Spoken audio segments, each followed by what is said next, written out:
A reminder that we will play our conversation with Jim McCrell beginning at the top of the hour. We hope you stay tuned for that. In the meantime, we'll shift gears this segment and bring you part two of a conversation we began last week with Tony Figueroa, Donna Allen, and Hank Garrett. Hank Garrett, the actor known around the world as Officer Nicholson on Car 54, Where Are You?, as well as the homicidal postal worker in 3 Days at the Condor, and a man who's worked with such legends as Tony Bennett, Count Basie, Duke Ellington, Sophia Loren, James Coburn, Kirk Douglas, James Earl Jones, and many, many others. Hank's memoir, From Harlem Hoodlum to Hollywood Heavyweight, is available wherever books are sold through Britain Publishing. You can also find it at Amazon.com, where books are sold online. You can follow Hank Garrett on Facebook. We've been talking about some of the great performers you've worked with one way or another. Another legend that you've worked with, and another New Yorker,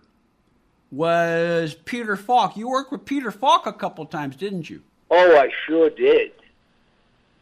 Oh, wow. I had forgotten that I did. Yes. And Peter, the funny thing is, Peter asked me where I was from. And I said, he said, what part? You were in Harlem? Where? And I said, 111th between Park and Lexington. He said, where did you learn to speak? I said, you're talking about English? I learned from the streets. Come on.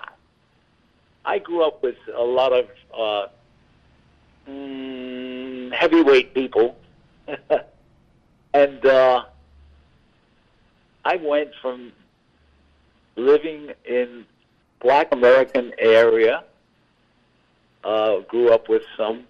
My closest friend growing up was a guy named George Washington Jr., and learning to speak Puerto Rican. My mother and father were immigrants from Russia. So I had all these languages, all these personalities affecting me. And I didn't know at one point who I was talking to. And when I left Harlem, I was in trouble. I didn't know who I was talking to, how do I act. I didn't want to get in trouble because of the people I grew up with that I did not mention their names. So it was kind of an interesting growth. How old were you at this point? Well, I was on the street very, very young. I was taken in by this Puerto Rican family when I was about 9 or 10. Wow. Yeah. And she became my mamacita. And when I went home, speaking Spanish to my Russian mother, the Russian Jews, and I was so confused going to school. Teacher didn't know how to address me because at one point, if I was excited about something, I started swearing in Spanish. She said, wait a minute, your last name is Greenberg and you're yelling in Spanish? So I had a very confusing life. Which is fodder for comedy. Exactly. Yes, exactly.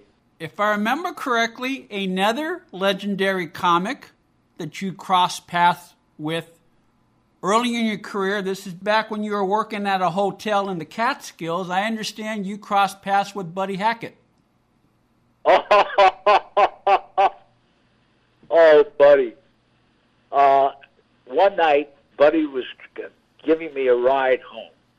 Now, in my act, I did a Puerto Rican airline pilot. Say, good evening, ladies and gentlemen. This is your flight commander, Juan Martinez, welcoming you to Flight 602, which also happens to be the number for today. And the people would bet numbers in Harlem. And Buddy said to me, wait, where did you get that piece of material? And I said, I wrote it. He said, I'm going to use it. I said, no, you cannot use it. He said, who's going to stop me? And I said, buddy, take a good look at your throat because I'm going to rip it out and hand it to you. He said, well, that's one piece of material I'm not going to use.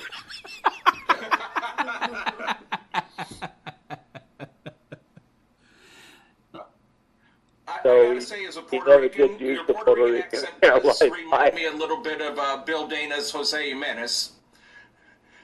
Jose Jimenez. Oh, yes, yes, yes. Wow. Which my family loved, that impression. Oh, my. My name, Jose Jimenez.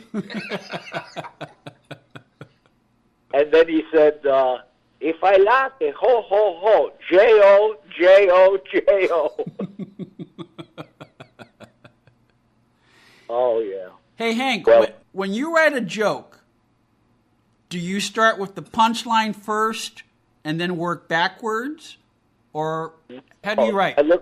I found it funny on different situations.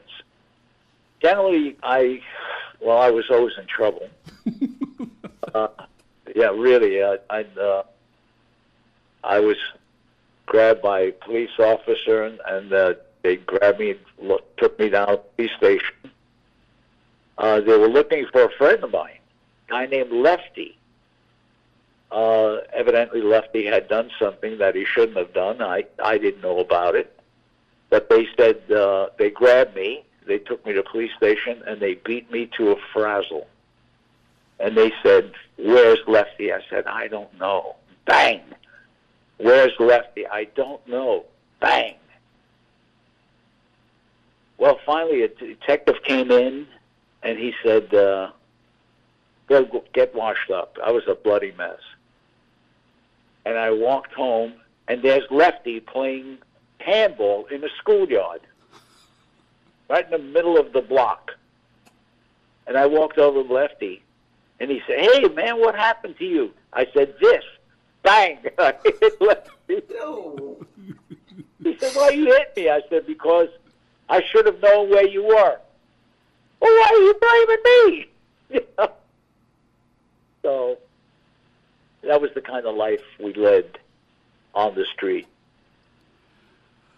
Well, as Tony just mentioned, you were never lacking for material to draw from.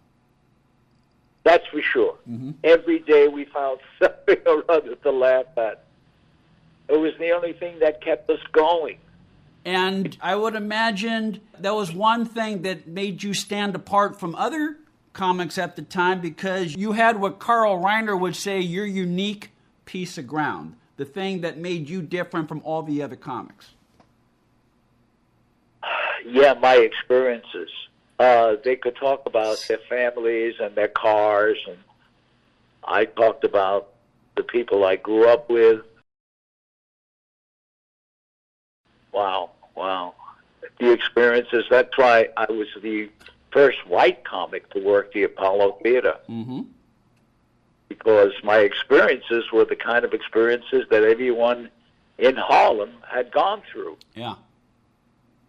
Yeah. From Harlem hoodlum to Hollywood heavyweight, the story of Hank Garrett's life and career is available wherever books are sold through Britain Publishing. You can also find From Harlem Hoodlum to Hollywood Heavyweight, Amazon.com, wherever books are sold online. Hank's going to stay with us for one more segment. We hope you'll stay with us as we continue our conversation with Hank Garrett here on TV Confidential.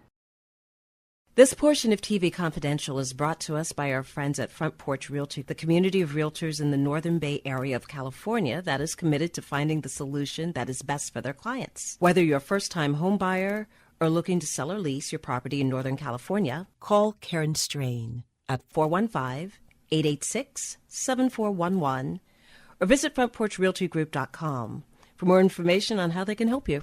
One more item. If you're starting a company, particularly one that is in an emerging market, you know that averting any sort of legal dispute is crucial to your business plan. Our friends at Tectonic Law offer an array of services that can help you avoid and preempt future litigation while also developing and protecting your intellectual property and intangible assets. Tectonic Law serves the needs of a host of emerging industries throughout California and beyond, including industrial designers, beverage makers, artists, farmers, retail stores, health practitioners, wellness experts, cosmetics manufacturers, nonprofit organizations, innovators in sustainable practices, and libraries. Go to tectoniclaw.com to learn more about how Tectonic Law can help your business thrive. tectoniclaw.com. Rock solid representation for groundbreaking industries.